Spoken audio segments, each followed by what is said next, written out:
حضور کو کے متعلق اور سب سے وہابیوں کے جو سربراہ ہیں اپنا کیا نام ہے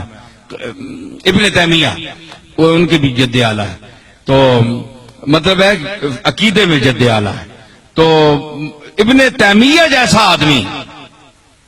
اس نے لکھا کہ ایک ہے کپڑے کا میلا ہونا، ایک ہے حکارت سے کوئی گئی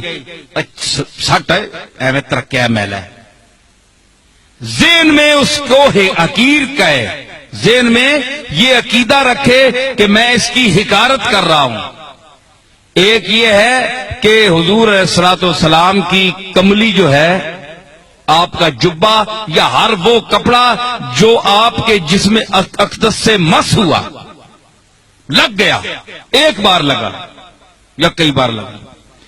تو اس کو وہ شرف حاصل ہے کہ دنیا میں کسی چیز کو وہ شرف حاصل نہیں. ٹھیک ہے؟ تو اگر وہ میلا بھی ہو سکتا ہے نا، گرد و غبار تو پڑتی ہے، وقت کا گزرنا اس کو گل جاتا ہے، پرانا ہو جاتا ہے. تو اگر کوئی شخص، یہ ابن تیمیہ لکھ رہے ہیں، تو کہتا ہے کہ اگر کوئی شخص میلا سمجھ کر کہے یار یہ تو بہت میلا ہو گیا، پرانا ہے، غالباً آپ کا استعمال شدہ ہے، وقت بھی گزر گیا، چلو یہ تو ٹھیک ہوگی. اگر حضور کے کسی ملبوس کو، رومال کو، کسی چیز کو حقارت کا ذہن میں نیت رکھ کر یہ کہتا ہے چھوڑو یار یہ تو ہے ہی میلا، چھڑے دفع کرو، فرمایا ابن تیمیہ کہتے ہیں کہ وہ اسلام سے خارج ہو گیا، اس کا دین ایمان صاف، وہ دوبارہ جب تک کلمہ نہ پڑے گا، توحید کا قائل نہیں ہوگا، اللہ سے معافی نہیں مانگے گا، وہ اسلام میں داخل نہیں ہو سکتا، کیونکہ اس نے جناب رسالت مآب کی ایک استعمال شدہ چیز کی توہین کی ہے اور نیت میں توہین تھی. تو حضرت پیر میر علی شاہ رحمت اللہ علیہ، یہ کبھی آپ نے ایسا نہیں کیا کہ جو بھی ہو، چاہے وہابی ہو چاہے کوئی بھی ہو، ایک شخص جو گستاخی رسول کر رہا ہے تو آپ اس کو مسلمان سمجھیں گے، یہ بات بھی نہیں ہے. لیکن یہ چھوٹے موٹے مسئلوں پر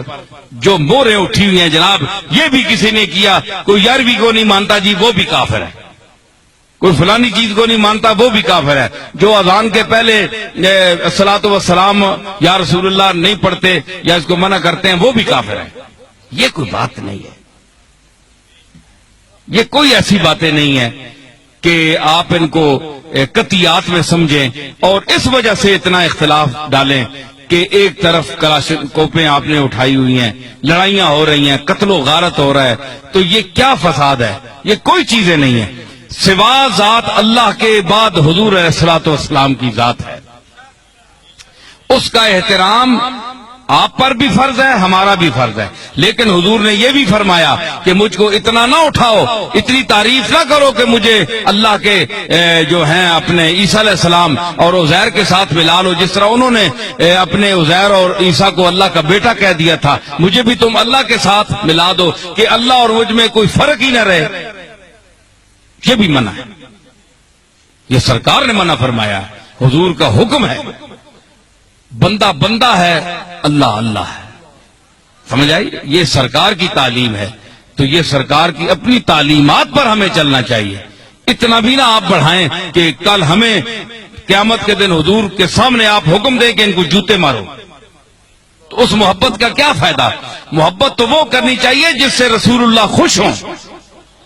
تو ظاہر رسول اللہ اسی پر خوش ہوں گے جو آپ کے طریقے پر چلے گا، آپ کے احکام اور آپ کی احادیث